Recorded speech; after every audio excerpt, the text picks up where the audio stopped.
Кийинки биздин сурообуз: Ассаламу алейкум. Адам өлгөндөн кийинки абалы тууралуу айтып бериңизчи. Жан чыкканда асманга көтөрүлөт дейт. Дагы бирөөлөр адамдар менен аралашып жүрөт дейт.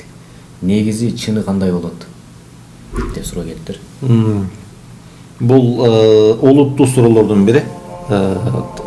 Рух маселеси негизи алымдардын арасында көп талаш тартышы жараткан маселе да. Хадистерде келген риwаяттарга караганда ошол жакшы адамды мээрим периштелери, ал эми эгерде жаман адамды азап периштелери жанына алат. Мээрим периштелери жанын алган адам ушул асманга көтөрүлөт. Ар бир асманга көтөрүлгөн сайын эшиктер ачылып отурат. Ушундай жыты мис ушундай аябай жыттанган болот деп айтылат.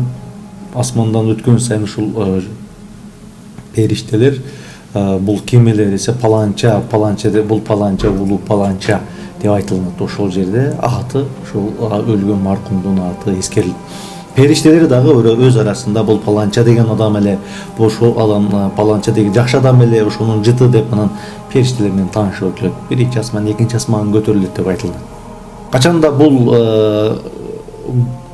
жаратылыш асмандан көтөрүлүп, Кудай Таала периштелерге буйрат экен, бул адам ошол Иллийин эң жогору жакта жакшы адамдар менен катар жазып койгула да, бул адамдын рухуну кайра жерге кайтаргыла.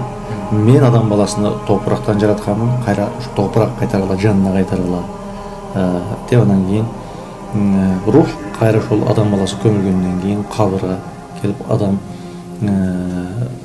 кайтарылып ошол жерден кийин ырахат жашоо, барзак жашоосу баягы кыяматка чейинки бул дүйнө менен кыяматтын ортосундагы барзак жашоосунда жашайт. Эгерде бейиш болгон болсо бейиштин жыты келип ырахаттанып, эгер тозок болгон болсо ошол азапталып, кыйналып жашайт деп айтылат. Эгерде жаман адам болгон болсо, Кудай Таала ошол асман эшиктери ачылбай, Кудай Таала ал адамды кайтаргыла, жердин түбүндөгү ошол эң жаман адамдардын катарына жазгыла деп, ол адам дагы жаны кайтарылып, анан ошол кабыр азабына келип азап чегилет деп айтылган сахих хадистер бар. Бирок ошол эле учурда дагы башка дагы бир алымдардын ой пикирлери бар. Азыр менин эсиме келип атканы ошол хадисте, сахих хадис, ушул хадис эсиме түштү. Бирок бул маселенин арасында ушу бир аз алымдардын арасында тартышты жараткан маселе. Талаш. Алла разы болсун.